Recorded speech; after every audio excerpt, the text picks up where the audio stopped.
أعوذ بالله من الشيطان الرجيم. بسم الله الرحمن الرحيم. من اهتدى فإنما يهتدي لنفسه ومن ضل فإنما يضل عليها ولا تزر وازرة وزر أخرى وما كنا معذبين حتى نبعث رسولا وإذا أردنا أن نهلك قرية أمرنا متر فيها ففسقوا فيها فحق عليها القول فدمرناها تدميرا. وكم أهلكنا من القرون من بعد نوح وكفى بربك بذنوب عباده خبيرا بصیرا.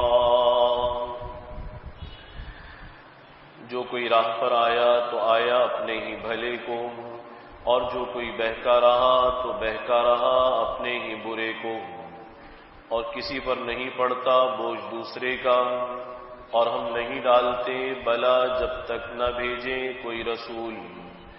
اور جب ہم نے چاہا کہ غارت کرے کسی بستی کو، حکم بھیج دیا اس کے عیش کرنے والوں کو، پھر انہوں نے نافرمانی کی اس میں، تب ثابت ہو گئی ان پر بات، پھر اکھاڑ مارا ہم نے ان کو اٹھا کر، اور بہت غارت کر دی ہم نے قرن نوح کے پیچھے. اور کافی ہے تیرا رب اپنے بندوں کے گناہ جاننے والا دیکھنے والا. ان آیات مبارکہ میں اللہ رب العزت نے ہدایت اور گمراہی سے متعلق ایک ضابطے کو ذکر فرمایا ہے. چنانچہ فرمایا گیا من اهتدى فإنما يهتدي لنفسه، کہ جو کوئی ہدایت پر آتا ہے، ہدایت کا راستہ اختیار کرتا ہے، تو فرمایا گیا فإنما يهتدي لنفسه، یہ ہدایت پر آنا دراصل اس میں اس کا اپنا ہی فائدہ ہے. ایسا ہرگز نہیں ہے کہ ذات باری تعالی کی جانب سے ہدایت کی طرف بلایا جائے، بندوں کو صراط مستقیم کی دعوت دی جائے، اور کوئی سمجھنے والا یہ سمجھنے لگے کہ شاید اس میں اللہ کا نفع ہے، یا ہدایت کی طرف بلانے والے انبیاء علیہ السلام کا نفع ہے. ہو سکتا ہے کسی کو خیال آئے کہ جتنے زیادہ لوگ ہدایت کو قبول کریں گے شاید حضرات انبیاء علیہ السلام کی کارکردگی اتنی بہتر ہوگی. تو یاد رکھیں ایسا ہرگز نہیں ہے. چنانچہ فرمایا گیا من اهتدى فإنما يهتدي لنفسه، اگر کوئی ہدایت پر آتا ہے تو اس میں سراسر نفع اسی کا ہے، کسی پر احسان بھی نہیں ہے، کسی اور کا فائدہ بھی نہیں ہے، اس کی دنیا اور اس کی عاقبت کے سنورنے کا یہ ہدایت باعث بننے والی ہے. سب سے بڑا نفع اسی کو حاصل ہوگا. جیسے آج کل بعض لوگ یہ کہتے ہیں کہ بھئی اگر ہم نے اس بات کو قبول کر لیا تو تمہارا اس میں کیا فائدہ ہے، اور اگر ہم برائی کر رہے ہیں تو تمہارا کیا نقصان ہے اس میں. یہ بات زبان زد عام ہے. لوگ یہ بات کہا کرتے ہیں کہ بھئی اگر ہم اچھائی کو قبول کر لیں تو تمہارا کیا فائدہ ہے اس میں. یعنی ہم جس ڈگر پر چل رہے ہیں ہمیں چلنے دو، اور اگر ہم برائی کر رہے ہیں تو تمہارا اس میں کیا نقصان ہے. آج کل اللہ معاف فرمائے تمام چیزوں کو انسانوں کی ذاتی چیز بتلا کر اس سے دور ہٹایا جاتا ہے کہ یہ تو میرا پرسنل معاملہ ہے، یہ میری نجی زندگی ہے، یہ میرے نجی معاملات ہیں۔ آج کل اگر کسی سیاسی رہنما پر بات کی جائے، بھائی اس کا ماضی تو بڑا خراب ہے، کریکٹر لیس آدمی ہے، یہ اس کے بڑے افیئر رہے ہیں، بڑی حرام کاریاں کی ہیں، تو اچھا بھلا مسلمان جو اسے پسند کرتا ہے وہ کہتا ہے یہ اس کی پرسنل لائف ہے۔ بہت خوب رہی بھائی، یہ اس کی پرسنل لائف ہے، اس کی ذاتی زندگی کا میٹر ہے، آپ اس میں کیوں بولتے ہیں؟ ایک مرتبہ ایک صاحب آئے اور وہ کہنے لگے کہ جی فلاں جو لیڈر ہے لوگ اس پر اعتراض کرتے ہیں، کوئی بھی لیڈر ہے، اس وقت نام لینے کی ہماری عادت نہیں ہے، تو لوگ اس پر اعتراض کرتے ہیں اور کہتے ہیں کہ اس کی جو ذاتی زندگی ہے ماضی کی وہ اچھی نہیں ہے، جبکہ ہمارا خیال یہ ہے کہ اس کی ذاتی زندگی ہے، اس کے پرسنل ماضی کے معاملات ہیں، اس سے دوسروں کا کیا لینا دینا؟ اس لیے ہم اسے ووٹ دیں تو بھی صحیح ہے، ہم ملک اس کے حوالے کر دیں تو بھی صحیح ہے، ہم اس کے فیصلوں کو قبول کریں تو بھی صحیح ہے۔ تو میں نے ان سے عرض کیا کہ آپ دو باتوں کو سمجھ لیجئے، انشاءاللہ آپ کا یہ گلہ اور شکوہ یا سوچ کے اندر جو غلطی ہے وہ دور ہو جائے گی۔ ایک بات تو یہ ہے کہ جو اللہ تعالی کے ساتھ دھوکہ کر رہا ہے وہ قوم کو کبھی نہیں بخشے گا، طے شدہ بات ہے۔ جو اللہ کا نہیں وہ کسی کا بھی نہیں۔ جو رب کے احسان کو نہیں مانتا، اللہ نے زنا حرام کیا وہ زنا کرتا ہے، اللہ نے شراب حرام کی وہ شراب پیتا ہے، وہ سارے 2 نمبر دھندے کرتا ہے، اور اس کے بعد ہم یہ کہہ کر اپنی زبان بند کر لیں کہ یہ تو اس کی پرسنل لائف ہے، یہ اس کی ذاتی زندگی، ہمارا اس سے کیا لینا دینا۔ تو ایک بات تو یاد رکھنا، جو اللہ کا وفادار نہیں ہے وہ ملک و قوم کا وفادار بھی نہیں ہو سکتا۔ اتنی بڑی ذات کو دھوکہ دے سکتا ہے، میں اور آپ کیا چیز ہیں؟ ہم کوئی چیز ہیں؟ ایک تو یہ پرسنل کی جو رٹ ہے نا، اس کو پہلے ہٹا کر یہ سمجھ لینا چاہیے کہ ایک آدمی کے ہاتھ میں پورا ملک دینا چاہتے ہیں، پوری قوم اس کے ہاتھ میں دینا چاہتے ہیں، سب کی تقدیر اس کے ہاتھ میں دینا چاہتے ہیں، اتنا بڑا اعتماد اس پر کرنا چاہتے ہیں، اور اس کا ماضی یہ بتا رہا ہے کہ یہ تو اللہ سے بھی وفادار نہیں ہے، دبا کے اس نے غلط کام کیے ہیں، اس کا کردار اچھا نہیں ہے، اس کا اخلاق اچھا نہیں ہے، اس کی معاشرت خراب ہے، اس کا دین کمزور ہے، تو اللہ سے وفادار نہیں ہے۔ ملک و قوم سے کیسے وفادار ہوگا؟ ساری وفاؤں میں سب سے بڑی وفا رب العالمین کے ساتھ ہے، اللہ کے ساتھ ہے پہلی وفا۔ اللہ سے بڑھ کر تو کسی کا احسان ہم پر نہیں ہے نا، بندوں کا احسان بعد میں ہے، اللہ تعالیٰ کی عنایات اور مہربانیاں اور اللہ تعالیٰ کا لطف و کرم پہلے ہے۔ تو جس نے ساری زندگی اللہ کو کچھ نہ سمجھا، خوب اپنی من کی اور مرضی کی زندگی گزاری، آپ اس پر کیسے بھروسہ کریں گے؟ کہنے لگے ایک بات سمجھ میں آ گئی، میں نے کہا شکر ہے سمجھ میں آ گئی، ورنہ جلدی سمجھ میں آتی نہیں ہے۔ ایک بات سمجھ آ گئی۔ میں نے ان سے عرض کیا اب آپ اس کو دوسرے زاویے سے سمجھیں۔ ایک شخص کا کریکٹر انتہائی خراب ہے، زانی اور شرابی اور بدکار آدمی ہے، ٹھیک ہے اللہ کا نافرمان ہے، یہ تو بات ہو گئی۔ اگر آپ کی بیٹی یا بہن کے لیے اس کا رشتہ آئے تو دے دیں گے آپ؟ کہنے لگے نہیں کیسے دے دیں گے کیسے دے دیں گے ہم؟ تو میں نے کہا کیوں نہیں دیں گے؟ کہا جی اس کا کریکٹر خراب ہے، یہ کریکٹر لیس آدمی ہے۔ کریکٹر لیس کا مطلب یہ یعنی کردار اچھا نہیں ہے۔ تو میں نے ان سے عرض کیا پھر اس کی پرسنل لائف ہے، آپ کو اس سے کیا لینا دینا؟ اس کی کیا ہے؟ یہ پرسنل لائف ہے، ذاتی زندگی ہے، تو ذاتی زندگی میں آپ کیوں دخل دیتے ہیں؟ کہنے لگے میری بہن کی زندگی کا بھی تو مسئلہ اس کے ساتھ جڑا ہوا ہے۔ میں نے کہا اب انصاف سے بتائیں، بہن اور بیٹی آپ کو اتنی پیاری ہے اور 22 کروڑ عوام اس بد کردار کے ہاتھ میں دے رہے ہیں، وہ عزیز نہیں ہے آپ کو؟ اپنی فیملی عزیز ہے، اپنا گھرانہ عزیز ہے، اپنی بہن اور بیٹی عزیز ہے، وہاں آپ کو اس کی پرسنل لائف میں بھی گھسنا پڑے تو گھس جائیں گے، وہاں کیوں آنکھیں نہیں بند کرتے کہ چلو ایک بچی کی زندگی سنورے گی یا خراب ہوگی، اور یہاں کہتے پوری قوم اس کے حوالے کر دو، اس کے اوپر بات اس لیے نہ کرو کہ اس کی پرسنل لائف ہے، اس کا اسلام میں کوئی تصور نہیں ہے۔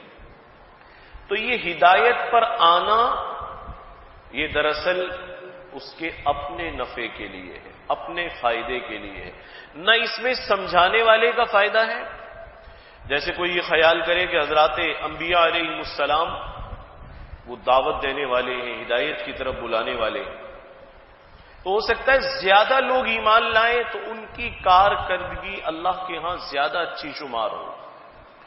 بتا دیا گیا کہ نبی اس وزن سے آزاد ہے، من اہتدی فانما یہتدی لنفسہ، کہ جو ایمان لائے گا، ہدایت کو قبول کرے گا، یہتدی لنفسہ، یہ تو اس کی اپنی ذات کے نفع کے لیے ہدایت ہے، اس کا کسی پر بھی احسان نہیں۔ اللہ نے نبیوں سے یہ سوال نہیں کرنا کہ آپ نے ساری زندگی میرا پیغام پہنچایا تو کتنے لوگ ایمان لائے، یہ سوال تو نہیں کرنا۔ ہمارے حضرت حکیم الامت مجدد الملت حضرت مولانا اشرف علی تھانوی رحمۃ اللہ علیہ فرمایا کرتے تھے، جو سلاسل کا کام لوگ کرتے ہیں، مشائخ ہیں، پیران عظام ہیں، تو ان میں بعض سلسلوں کے اندر ایک حرص ہوتی ہے کہ ہم سے زیادہ لوگ بیعت ہو جائیں، اس میں بڑی ترغیب بھی دیتے ہیں، جہاں جاتے ہیں وہ بیعت کے لیے ایک وہ سلسلہ بھی شروع کرتے ہیں، کوئی شخص کھڑا ہوتا ہے وہ بتاتا ہے بھئی یہ فلاں ہیں فلاں ہیں فلاں ہیں، حالانکہ ہمارے یہاں اس کو پسند نہیں کیا گیا، اس چیز کو کہ شیخ خود بھی بیٹھا ہو اور مرید اس کی پہلے تعریفیں کرے، اس کا سارا شجرہ نسب بیان کرے اور پھر دعوت دے کہ اب ان سے بیعت ہو جائیں، بسم اللہ تو کریں۔ بعض مرتبہ یہ نقصان بھی دیکھا گیا کہ آنے والا آیا اور اس سے لوگوں نے دیکھا دیکھی بیعت ہوئے، اس کے بعد وہ چلا گیا، پھر زندگی میں کبھی ملاقات ہی نہیں ہوئی۔ میں نے ایسے لوگ بھی دیکھے ہیں، بہت سارے حضرات ایسے دیکھے ہیں کہ وہ کسی سے بیعت ہوئے اور بعد میں وہ پوچھ رہے ہیں کہ ایسے ایسے حلیے والے 5 سال پہلے ایک بزرگ فلاں مسجد میں آئے تھے، ان کا نام پتہ ہے؟ تو اس کا کوئی فائدہ نہیں ہے، یہ سلسلہ صحیح نہیں ہے۔ تو خیر یہ خیال کرنا یا بعض حضرات کے ہاں اس چیز کا ہونا کہ زیادہ لوگ ہمارے سلسلے میں داخل ہو جائے، بہت زیادہ کثرت ہو جائے، وہ ترغیب سے، تحریر سے، مختلف باتوں سے، ذکر کرامت سے، ادھر ادھر سے لوگوں کو قائل کرتے ہیں۔ ہمارے حضرت حکیم الامت مجدد الملت حضرت تھانوی رحمۃ اللہ علیہ فرمایا کرتے تھے یہ چیز انداز حیا اور غیرت کے خلاف ہے، مطلب پسندیدہ چیز نہیں ہے۔ فرمایا کرتے تھے دیکھو بھائی تم محنت کرو، اس پر نظر نہ رکھو کہ کتنے لوگ مرید ہو گئے۔ اب ایک آدمی کے ساتھ لوگ بہت سارے بیعت ہوں، کام کے تو چند ایک ہی ہوں گے، جنہوں نے دین کو، طریقت کو، سلوک کو، تزکیے کو سمجھا ہوگا، وہ چند لوگ ہوں گے، چاہے کتنی بڑی فوج اکٹھی کر لیں۔ تو ہم اللہ کے ہاں اس بات کے مکلف نہیں ہیں کہ تعداد کتنی تھی، اللہ تعالیٰ کے ہاں تو یہ دیکھا جائے گا کام کرنے والے نے خلوص قلب سے کام کیا تھا یا کام نہیں کیا تھا، چاہے ساری زندگی میں 10 لوگ بیعت ہوں۔ حضرت نوح علیہ السلام، کتنا لمبا زمانہ، قرآن مجید سے جو بات معلوم ہوتی ہے فَلَبِثَ فِيهِمْ أَلْفَ سَنَةٍ إِلَّا 50 عاما، 950 سال تک زندہ رہے، 950 سال تک اللہ کا پیغام پہنچایا ہے۔ لیکن صورت حال یہ روایات سے پتہ چلتا ہے صرف 80 آدمی مسلمان ہوئے، بس 80 آدمی مسلمان ہوئے۔ اب یہ 80 آدمی کو اگر تقسیم کر دیا جائے، ڈیوائڈ کر دیا جائے سالوں اور صدیوں پر، سال بھی نہیں کہنا چاہیے، صدیاں کہنی چاہیے، اگر 10 صدیاں ان کی زندگی 1000 سال، 10 صدیاں 1000 سال، 1000 سال پر 80 افراد کو تقسیم کریں تو ہر صدی میں 8 آدمی آتے ہیں، ایسے ہی ہے نا؟ ہر 100 سال میں کتنے لوگ ان کے پیچھے چلے؟ صرف 8 لوگ، 1000 سال میں 80 افراد۔ تو کیا یوں کہا جا سکتا ہے العیاذ باللہ چونکہ لوگ کم ایمان لائے تھے اس لیے حضرت نوح علیہ السلام کار نبوت میں ناکام ہو گئے؟ کہہ سکتے ہیں؟ نعوذ باللہ۔ اگر کوئی ایسا سوچے گا بھی اس کا ایمان چلا جائے گا۔ جیسے ہمارے زمانے قریب کے ایک مفسر گزرے، مشہور آدمی، بہت سیاسی مقام بھی تھا ان کا. انہوں نے حضرت یونس علیہ السلام کا جہاں تذکرہ کیا، اسی لیے ہمارے بزرگوں نے لکھا ہر شخص کی کتاب پڑھنے کے قابل نہیں ہوتی. ایک شخص بہترین سیاست دان ہے، ضروری بات تو نہیں ہے کہ وہ مذہب کو بھی اتنا ہی جانتا ہو. ایک شخص بہترین انجینئر ہے لیکن ڈاکٹر تو نہیں ہے. ایک ڈاکٹر بہترین ہے لیکن عالم تو نہیں ہے. تو جس شعبے میں تمہارا واسطہ ہے اس شعبے کے ذمہ دار اور ماہر آدمی سے رابطہ کرو. گھر بنواتے ہیں تو موچی کے پاس جاتے ہیں ہم کہ بھائی نقشہ ہی بنا دو، موچی سے نقشہ بنوائے. موچی جوتے بنائے گا، نقشہ نہیں بنائے گا. اور اگر اس نے نقشہ بنا بھی دیا، اس کے نقشے سے گھر بنائے تو گھر بھی دھڑام سے نیچے آ کر گرے گا. تو حضرت یونس علیہ السلام کے بارے میں ان صاحب نے جو تفسیر بھی لکھی، انہوں نے یہ لکھ دیا حضرت یونس علیہ السلام جو بستی چھوڑ کر چلے گئے تھے، طویل واقعہ ہے، اور پھر وہ پانی میں پھینکے گئے اور مچھلی نے لقمہ بنا لیا. فَالْتَقَمَهُ الْحُوتُ وَهُوَ مُلِيمٌ. اور پھر انہوں نے اللہ سے دعا مانگی، توبہ اور استغفار کا اہتمام کیا. لا الہ الا انت سبحانک انی کنت من الظالمین. باہر آ گئے. اللہ تعالیٰ نے فَأَرْسَلْنَاهُ إِلَى 100,000 أَوْ يَزِيدُ، 1,00,000 یا اس سے بھی زیادہ لوگوں کی طرف پھر نبی بنا کر بھیجا. تو انہوں نے لکھا کہ انہوں نے یہ حضرت یونس علیہ السلام کار نبوت میں نعوذ باللہ ناکام ہو گئے تھے. کار نبوت میں ناکام ہو گئے تھے. اب ان کو اور ان کے ماننے والوں کو علماء نے بہت سمجھایا کہ یہ بات غلط ہے، اس واسطے کہ نبی وہ منتخب ہستی کو کہتے ہیں جس کا انتخاب نبوت کے لیے ذات باری تعالیٰ نے کیا ہو. اگر آپ اسے ناکام کہیں گے تو اس کا مطلب یہ ہے یہ تو ناکام بعد میں ہوا، اللہ کا انتخاب پہلے غلط ثابت ہوگا. تو آپ کس پر اعتراض کر رہے ہیں؟ اللہ پر. یعنی اللہ نے نبوت دینے کے لیے اہل آدمی کا انتخاب نہیں کیا. لیکن وہ نہیں مانے. آج تک تفسیر میں چلا رہا ہے ان کی کہ جی حضرت یونس علیہ السلام کار نبوت میں ناکام ہو گئے تھے. تو نبی ناکام نہیں ہے، اس لیے کہ یہ انتخاب اللہ کا ہے اور اللہ کا انتخاب غلط نہیں ہو سکتا. تو 1000 سال میں 80 آدمی مسلمان ہوئے. کوئی نہیں کہہ سکتا کہ حضرت نوح علیہ السلام کار نبوت میں ناکام ہو گئے. تصور بھی اس کا نہیں کیا جا سکتا، ایمان چلا جائے گا. اور ایک صدی پر اگر ہم افراد کو ڈیوائڈ کریں تو 8 آدمی آتے. 100 سال میں 8 آدمی، 100 سال میں 8 آدمی بہت تھوڑی تعداد ہے. 1000 سال میں، یہ 950 سال میں 80 آدمی بہت تھوڑی تعداد ہے. تو یہ نہیں کہا جا سکتا کہ الیاذ باللہ باقی نبیوں کے مقابلے میں حضرت نوح علیہ السلام کامیاب نہیں ہوئے. اللہ کے ہاں تعداد کو، کمیت کو نہیں دیکھا جاتا، مقدار کو نہیں دیکھا جاتا. اللہ کے ہاں تو کیفیت کو اور دل کے اخلاص کو دیکھا جاتا ہے. نبی نے کام پورا کیا ہے. اب اگر کوئی قبول کرے گا من اہتدی فانما یہتدی لنفسہ، نبی کا فائدہ نہیں ہے، فائدہ اس ہدایت کے قبول کرنے والے کا ہے. میں عرض کر رہا تھا بعض لوگ کہتے کہ اگر ہم نے تمہاری بات مان لی، دین پر آ گئے تو تمہارا کیا فائدہ ہے، اور اگر ہم اسی حالت میں جیتے رہے تو تمہارا کیا نقصان ہے. تو بھائی نہ ہمارا فائدہ ہے نہ ہمارا نقصان ہے. اس لیے کہ قرآن آگے چل کر ایک بات اور کہتا ہے وَلَا تَزِرُ وَازِرَةٌ وِزْرَ أُخْرَى، کوئی کسی کا بوجھ نہیں اٹھائے گا. باپ بیٹے کا نہیں اٹھائے گا، بیٹا باپ کا بوجھ نہیں اٹھائے گا، ایک شخص دوسرے کا بوجھ نہیں اٹھائے گا.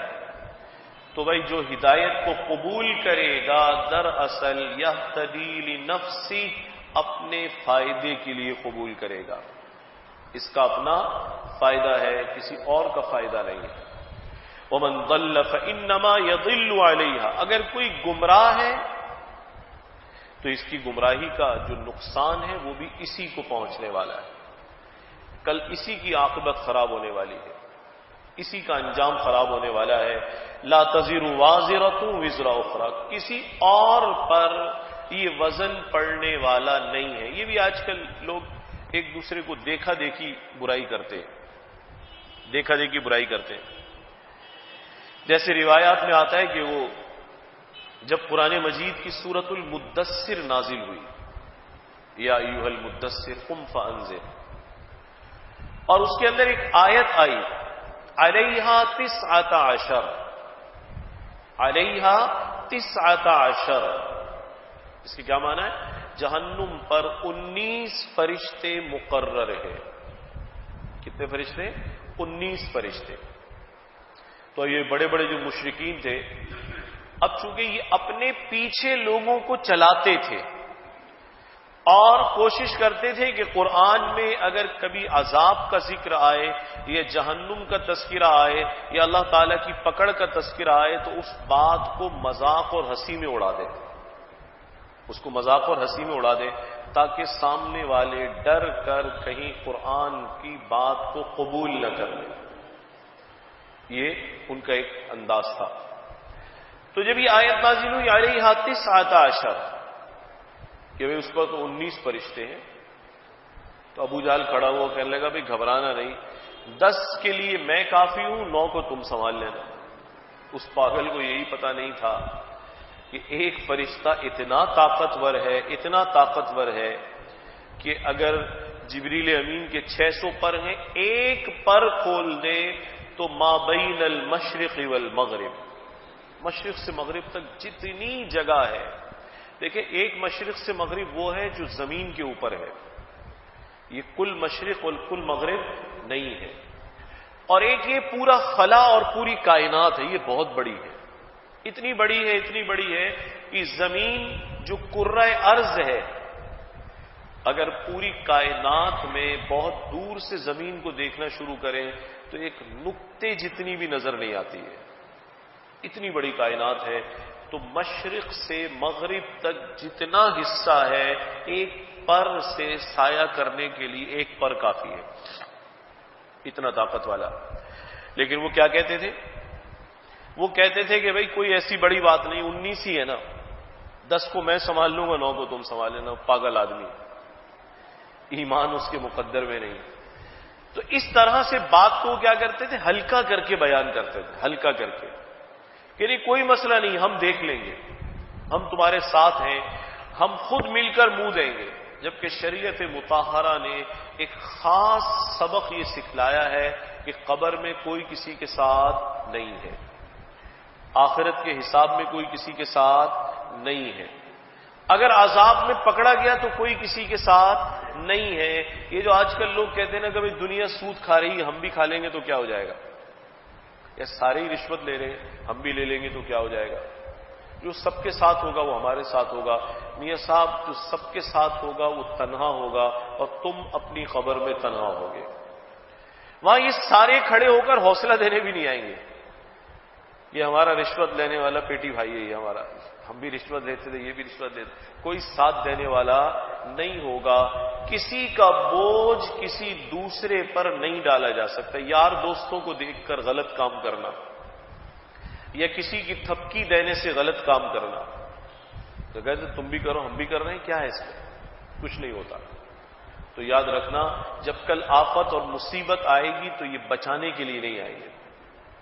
قرآن مجید میں آتا ہے نا وَيَوْمَ الْقِيَامَةِ يَكْفُرُونَ بِشِرْكِكُمْ وَلَا يُنَبِّئُكَ مِثْلُ الْخَبِيرِ، کہ آج جن کی وجہ سے یہ شرک کرتے ہیں یا جنہیں خدا کے برابر ٹھہراتے ہیں، کل قیامت کے دن یہ بھی بھاگ جائیں گے، کہیں گے بھئی ہم نے نہیں کہا تھا شرک کرو۔ تو جو تھپکی دینے والا ہے، تسلی دینے والا ہے کہ ہم تمہارے ساتھ ہیں، کوئی فکر کی بات نہیں ہے۔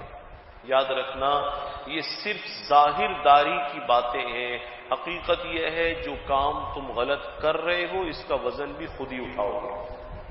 قیامت کے دن تو شیطان بھی بھاگ جائے گا بھائی، وہ بھی کہے گا یا اللہ میں نے ان کو اس راستے پر نہیں لگایا تھا، خود لگے تھے یہ، میں نے اس طرف نہیں چلایا تھا، خود چلے تھے یہ، میرا اس میں کوئی قصور نہیں ہے، یہ سب خود کر کے آئے ہیں۔ یعنی جس کی خاطر سب کچھ کیا وہ بھی دونوں ہاتھ کھڑے کرے گا، ایک بھی نہیں، دونوں کھڑے کرے گا، وہ کہے گا ہم نے نہیں کہا تھا ان کو۔ تو لا تزر وازرۃ وزر اخرى، کوئی کسی کا بوجھ نہیں اٹھائے گا، ایک کا بوجھ دوسرے پر ڈالا نہیں جائے گا۔ اور پھر ایک ضابطہ اور بیان کیا گیا وما كنا معذبین حتى نبعث رسولا، اللہ تعالیٰ کبھی کسی پر ایسے عذاب نہیں بھیجتے جب تک کہ اتمام حجت نہ فرما دے. اتمام حجت کیا ہے؟ کہ جب تک نبی یا نبی کا نائب وہاں نہ پہنچ جائے، اللہ کا پیغام نہ سمجھا دے، اس وقت تک اس بستی کو عذاب نہیں دیا جاتا. یہ اللہ کا طریقہ ہے. اور ہر بستی میں اللہ تعالیٰ نے ایک رسول ضرور بھیجا ہے. یا نبی گزر گیا تو اس کا پیغام پہنچانے والے بھیجے ہیں.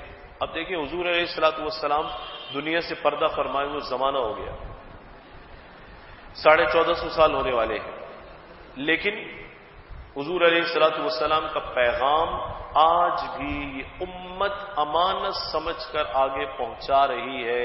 تو جب تک پیغام نہ پہنچ جائے، اتمام حجت نہ ہو جائے، ما کننا معذبین، ہم عذاب میں مبتلا کرتے ہی نہیں ہیں. یہ اللہ کا طریقہ نہیں. یہ کسی کو لا علمی میں اللہ ہلاک فرما دے، اسے سمجھایا نہ گیا ہو، بتایا نہ گیا ہو، اسے ہدایت کی طرف بلایا نہ گیا ہو، اس سے پہلے اللہ عذاب بھیجنے فرمایا. یہ طریقہ نہیں ہے. حتی نبعث رسولا. اور پھر ایک طریقہ اور ہے، جب کسی بستی پر اللہ عذاب بھیجتے ہیں تو کیا ہوتا ہے؟ اذا اردنا ان نہلک قریۃ امرنا مترفیہا. اللہ تعالیٰ جب کسی پر عذاب بھیجنے کا ارادہ کرتے ہیں تو اس کے اندر جو مالدار لوگ ہیں یا اس بستی کے جو بڑے لوگ ہیں، عیش کرنے والے لوگ ہیں، صاحب حیثیت لوگ ہیں، عموماً نبیوں کی مخالفت کرنے والے یہی لوگ زیادہ ہوتے ہیں. بڑے بڑے سردار، رؤساء.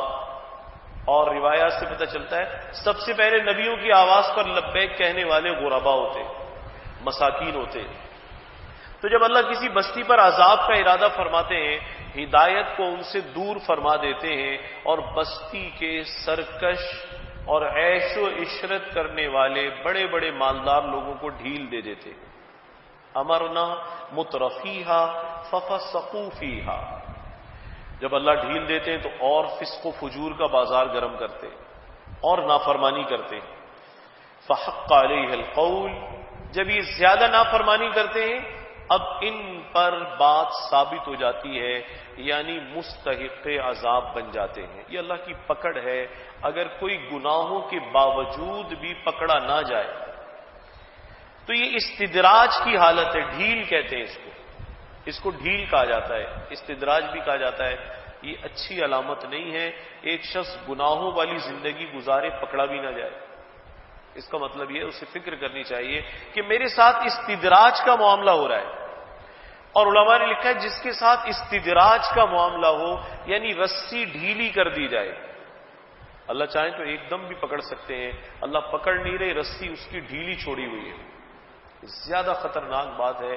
یہ علامت اس بات کی ہے کہ یکدم پکڑا جائے گا اور ہدایت سے محروم کر کے عذاب کا نشانہ بنایا جائے گا.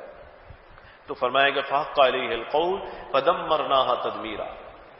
جب ان پر بات ثابت ہو جاتی ہے، فسق و فجور کا بازار گرم کرتے ہیں، اب اللہ انہیں اٹھا کر مارتے ہیں. پھر اب سختی کی جاتی ہے، عذاب آتا ہے. اور فرمایا یہ عذاب کتنی بستیوں پر آیا ہے. کم اہلکنا من القرون من بعد نوح. ارے کتنی بستیاں ہیں، کتنے قرن ہیں جو ہم نے نوح کے بعد اکھاڑ کر بھی پھینک دیے، ہلاک کر دیے. علماء نے لکھا حضرت آدم علیہ السلام سے لے کر حضرت نوح علیہ السلام تک لوگ ایمان پر رہے، شرک سے پاک رہے. حضرت آدم سے لے کر حضرت نوح علیہ السلام تک. حضرت نوح علیہ السلام کے بعد یا ان کے زمانے سے یہ سلسلہ شروع ہو جاتا ہے، اور پھر یہ کسی نہ کسی شکل میں شرک آج تک مسلسل چلا آ رہا ہے. چاہے وہ یہ سمجھ کر ہو کہ بھئی یہ اولیاء اللہ ہیں، بزرگان دین، لاؤ ان سے مانگے. میں جمعے میں عرض کر رہا تھا نا کہ یہ خیال عجیب و غریب خیال ہے. ان اولیاء اللہ سے مانگتے جنہوں نے خود ساری زندگی اللہ سے مانگا، صرف اللہ سے مانگا، سوائے اللہ کے کہیں انہوں نے دیکھنا بھی گوارا نہیں کیا، جن کی تعلیمات میں ایک جملہ بھی شرک کی حمایت میں نہیں ملتا، توحید کے خلاف نہیں ملتا. ان سب کے مزارات کو، ان کی شخصیات کو داغدار کر کے رکھ دیا ہے. ان سے مانگ رہے ہیں. ان جب قبروں پہ جاتے ہوئے تو ان کے دلوں پر بھی کیا گزرتی ہوگی، کم بختوں نے ہماری تعلیمات کا کیا بنا دیا. تو پھر یہ جو شرک کا سلسلہ چلا ہر امت میں اور ہر دور میں چلتا چلا گیا، حتیٰ کہ سرکار دو عالم صلی اللہ علیہ وسلم کے زمانے میں عروج پر پہنچا۔ یہ زمانہ جاہلیت تھا، شرک بہت زیادہ تھا۔ جو مرکز توحید بیت اللہ ہے اور حرم محترم ہے، اس میں بھی 360 بت تھے۔ اسے عروج کا زمانہ کہتے ہیں کہ شرک بڑھتے بڑھتے مرکز پر بھی غالب آ گیا۔ پھر حضور علیہ الصلوۃ والسلام کے دست مبارک سے تطہیر ہوئی، دین اسلام پھر اس مرکز پر غالب آیا، پھر پھیلتا چلا گیا، اور اللہ تعالیٰ نے اس شرک کی پاداش میں کم اہلکنا من القرون من بعد نوح، کتنی بستیوں اور قرنوں کو اللہ تعالیٰ نے ہلاک فرما دیا۔ یعنی اگر اللہ کسی کو آج پکڑ رہے ہیں تو اسے یہ بھی بتایا جا رہا ہے صرف تم پکڑ میں نہیں آ رہے، تم سے پہلے نامعلوم کتنی بستیوں کو اللہ ہلاک فرما چکے ہیں۔